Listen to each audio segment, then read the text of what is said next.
September 5th, 1972. Munich, West Germany. The Olympic Games are in full swing. The world is watching, expecting to see records broken and medals won in the spirit of peace. But at 4:30 in the morning, the Olympic spirit dies forever. 8 men in tracksuits climb over the chain-link fence of the Olympic village, carrying duffel bags. Inside the bags are not running shoes or javelins. Inside are AK-47 assault rifles and hand grenades. These are not athletes. They are terrorists from the Palestinian group Black September. They storm the apartments of the Israeli team at 31 Connolly Strasse. Gunfire shatters the silence of the morning. Within minutes, 2 Israeli athletes are dead, their bodies left in a pool of blood. 9 others are taken hostage, bound together in a small room. For 21 hours, the world watches the horror unfold on live television. The German police attempt a rescue operation, but it is a disaster of incompetence. They have no SWAT teams. They have no snipers. They are unprepared for war in a city of peace. The standoff moves to the Fürstenfeldbruck air base.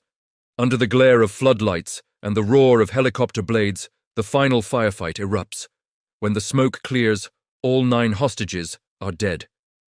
5 terrorists are killed, 3 are captured. Jim McKay, the American sportscaster, looks into the camera with tears in his eyes. "They're all gone," he says, "all gone." In Israel, the grief turns instantly into a cold, hard rage. Thousands of people attend the funerals. The nation is in shock. But in the Prime Minister's office, Golda Meir is not just grieving. She is making a decision that will change the history of espionage. She calls the head of the Mossad Zvi Zamir. Her order is simple, biblical, and ruthless. Forget peace. Give me justice. She creates a secret tribunal known as Committee X. Their job is to create a list of men responsible for the Munich massacre. They do not want to arrest these men. They do not want to put them on trial. The order is to kill them wherever they are, whatever the cost. This mission is codenamed Mivtza Za'am Ha'el. Operation Wrath of God. The Mossad activates its most secretive unit, Caesarea.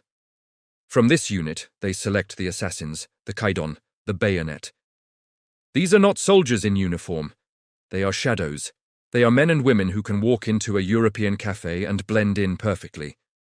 The first name on the list is Wael Zwaiter. He is the organizer of Black September in Rome.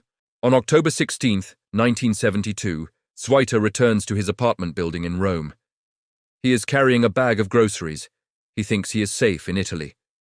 2 men are waiting for him in the lobby. They do not speak. They do not hesitate. They fire 11 bullets into his body. 1 bullet for each of the Israeli athletes killed in Munich. Zwaiter falls, still clutching his bread and wine. The assassins vanish into the Roman night before the first police siren is heard. The message has been sent. The hunt has begun. But Rome is just the beginning. The list is long, and the targets are scattered across Europe. The next target is Mahmoud Hamshari, the Black September representative in Paris. Hamshari is careful. He is paranoid. He rarely leaves his apartment. The Mossad realizes they cannot just shoot him in the street. They need to be creative. They need to use his own paranoia against him.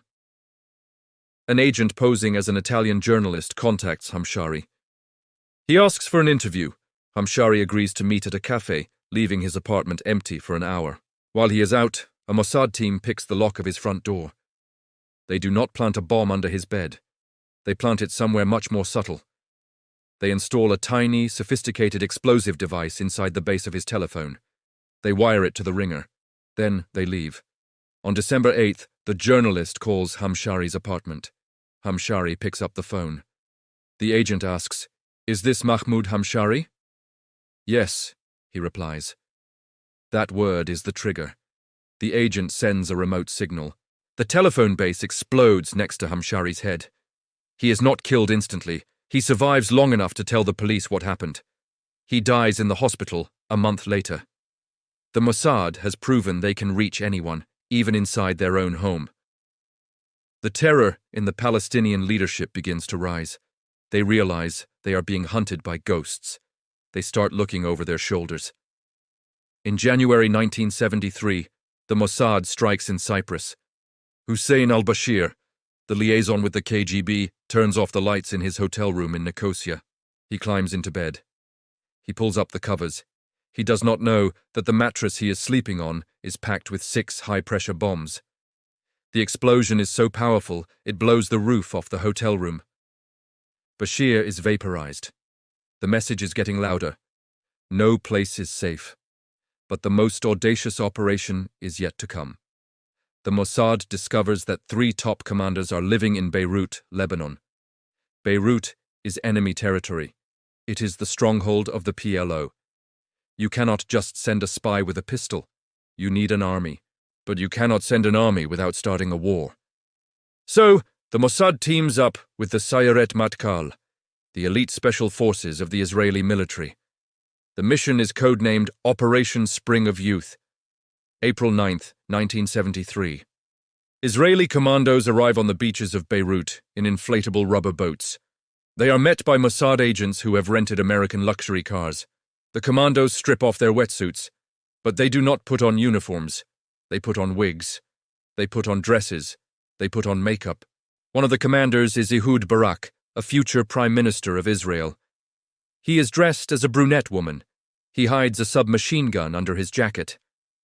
They walk arm in arm through the streets of Beirut, looking like tourists on a night out. They approach the apartment buildings where the targets live. Suddenly, the women pull out Uzi submachine guns. They storm the lobby. They blast open the doors. Inside the apartments, chaos erupts. The terrorist leaders are caught completely by surprise. Mohammed Youssef al-Najjar is killed in his bedroom. Kamal Adwan and Kamal Nasser are executed before they can reach their weapons. The commandos grab secret documents and retreat. They fight their way back to the cars, shooting at PLO guards who are waking up. Within 30 minutes, they are back on the beach. They vanish into the sea, leaving the heart of the PLO leadership destroyed in their own capital. Operation Spring of Youth is a masterstroke. It humiliates the terrorists. It shows that Israel can strike anywhere, anytime. But with success comes arrogance, and arrogance leads to mistakes. The Mossad is hunting the big fish, the Red Prince, Ali Hassan Salameh, the mastermind of the Munich Massacre. He is the man Golda Meir wants most of all. In July 1973, the Mossad gets a tip. Salameh has been spotted in a small town in Norway called Lillehammer. The Kidon team rushes to Norway. They are desperate to end the chase. They spot a man who looks exactly like Salameh. He has the same build, the same mustache. He is sitting in a cafe. He goes to the swimming pool. He lives a quiet life. The agents are convinced. They do not double-check. They do not verify. The adrenaline of the hunt blinds them to the truth. On July 21st, the man steps off a bus with his pregnant wife.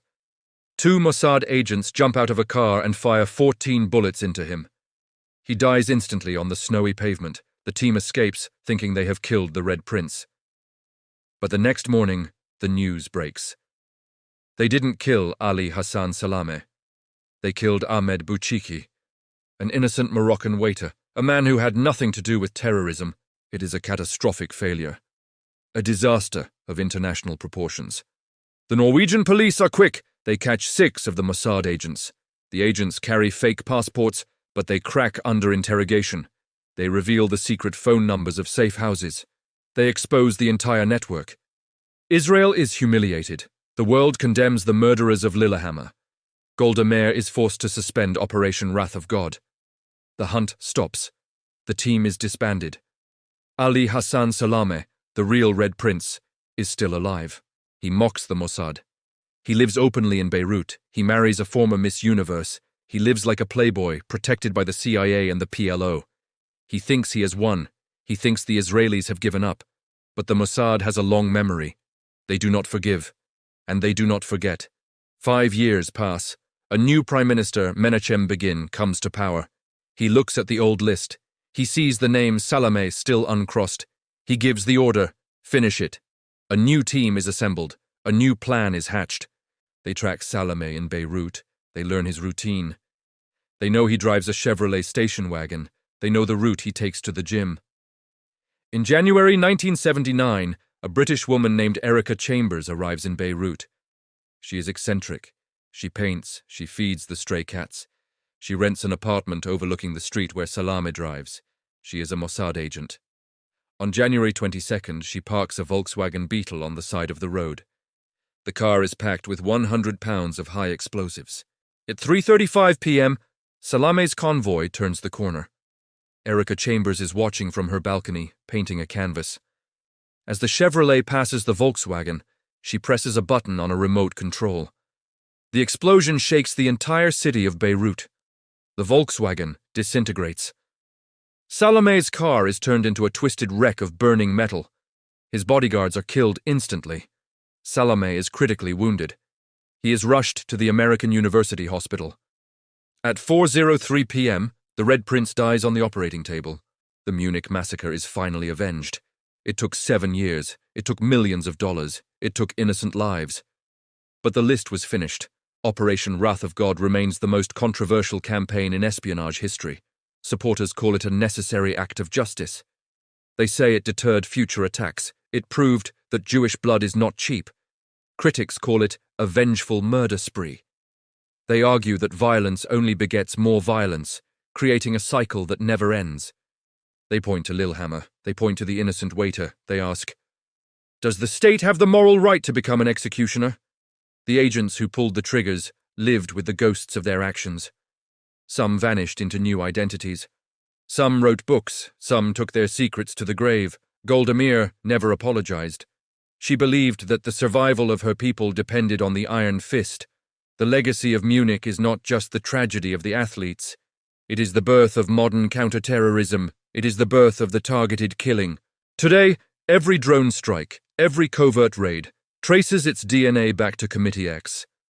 The shadow war that began in 1972 is still being fought today. The technology has changed, the names have changed, but the logic remains the same. If you hurt us, we will find you. We will find you in your bed. We will find you in your car. We will find you at your telephone. This concludes the file on Operation Wrath of God. We have seen the price of revenge. But sometimes, the most dangerous secrets are not about killing. They are about control. Control of the mind. Control of the soul. Next time we journey into the darkest corner of the CIA's history, we are going to open the file on the experiments that broke human beings. LSD, hypnosis, sensory deprivation. The search for the Manchurian candidate.